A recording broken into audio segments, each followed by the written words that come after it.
This week on Africa Weekly, pride in Ethiopia as Prime Minister Abiy Ahmed is awarded the 2019 Nobel Peace Prize. We'll take a look at his first year and a half in office.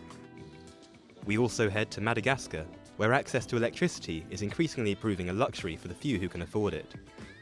But first, more on Abiy Ahmed and the rest of the stories that made the headlines this week.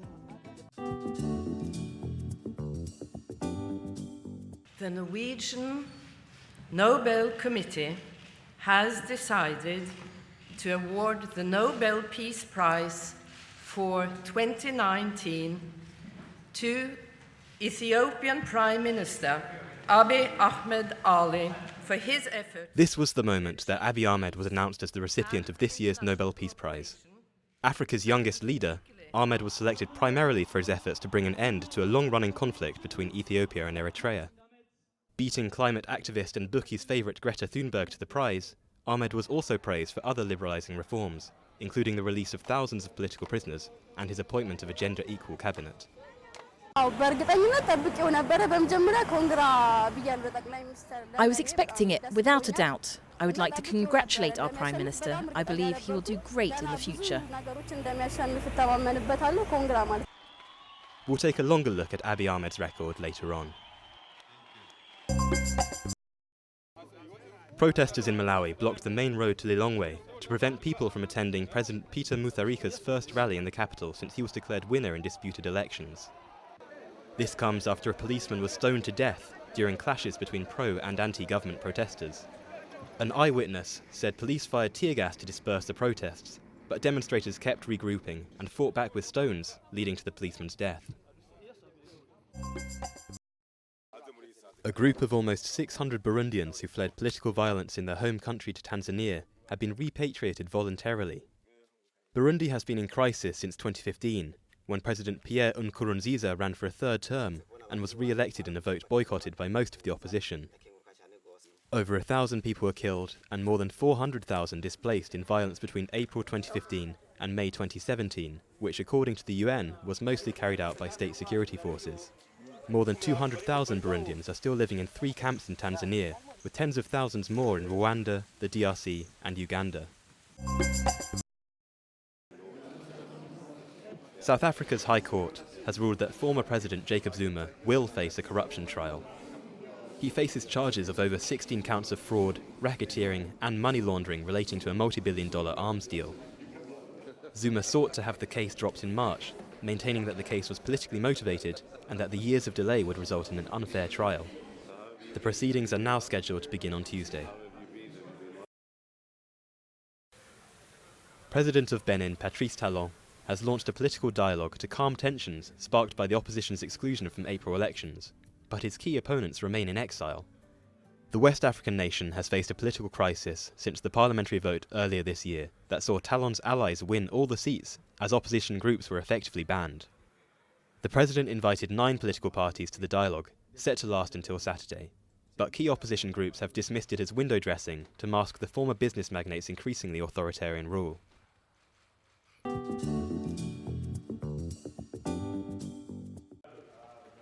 Abiy Ahmed became Prime Minister of Ethiopia in April 2018, as the country emerged from 25 years of authoritarian rule. A member of the country's largest ethnic group, he is the first Oromo person to occupy the office.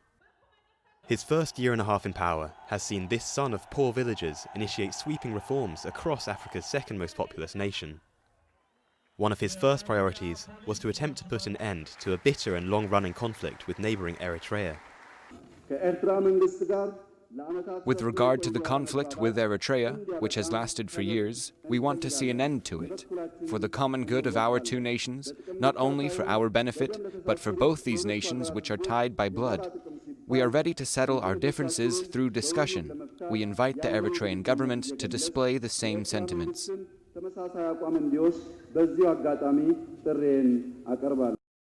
In July 2018, a peace accord was signed, and the border between the countries reopened. Ahmed also ordered the release of thousands of political prisoners. But since then, optimism has given way to frustration, with the Eritrean border shutting once more. And in many regions of the country, people still live in fear of violence between rival ethnic groups. Assuring peace in Ethiopia is the government's core duty. One of the ways of getting there is to deal with potential conflict zones and assure a lasting peace. The current conflicts in Ethiopia must be resolved, but we have no fear that they will compromise the reforms which are underway. The reforms have been led by the people, and indeed are led by the people, so they will not stop.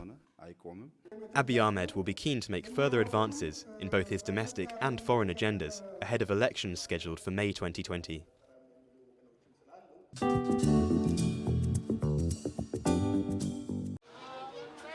Claudine and her family have been living in this makeshift tent for almost 6 months. Their home was one of 20 houses that burnt down in this neighbourhood of Madagascar's capital. The fire was caused by an electrical short circuit. The short circuit started on that house over there. As the house is made of dry wood, when the pole caught fire, the electrical wire spread the fire to our house, which is also made of wood. In Antananarivo, 60% of fires are triggered by short circuits. These technicians from Madagascar's water and electricity company Jirama are here to replace an electricity pole. It's a rare sight. The vast majority of electrical installations are 100 years old, with illegal power tapping making the situation even more dangerous. People connect wherever they want without permission, and the transformers can't take the overload. An installation can only hold 3 amps, for example, and there are people doing welding, using hair appliances and other high-voltage devices. Cables from their homes can overheat and burn. But Jirama itself has been accused of mismanagement for many years. It has sold its electricity at a loss, buying kilowatt hours from private suppliers at twice the price it sells to consumers. The result? A colossal debt of €300 million and frequent power cuts to save electricity. This electronic equipment salesman is tired of the power cuts and has now turned to solar panels. When I used to buy electricity from Jirama, whenever we watched TV shows, it would always cut out when it got interesting. Whereas since we've been using solar panels, we can use all our devices.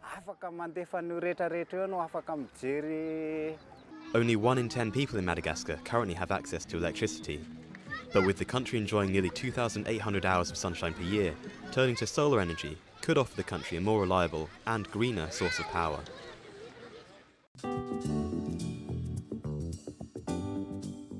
Mozambique's government has signed off on an initial investment decision relating to a liquefied natural gas project in the country's Rovuma Basin. The project is partnered by ExxonMobil, ENI and China National Petroleum Corporation and is expected to produce 15.2 million tons of gas per year from 2023.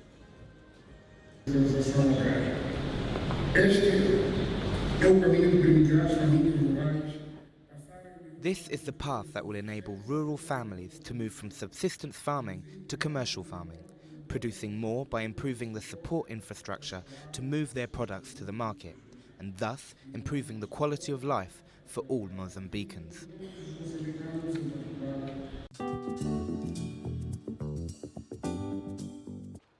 And finally, the current world record marathon holder, Kenya's Eliud Kipchoge, landed in Austria ready to attempt to break his own world record. He is aiming to become the first person in history to run 42.195 kilometers in less than 2 hours. If weather conditions are favourable, the attempt is set to take place in Vienna on Saturday. Yes, I'm excited to be here. I'm really looking forward to make history. That's all from Africa Weekly this week. See you next time.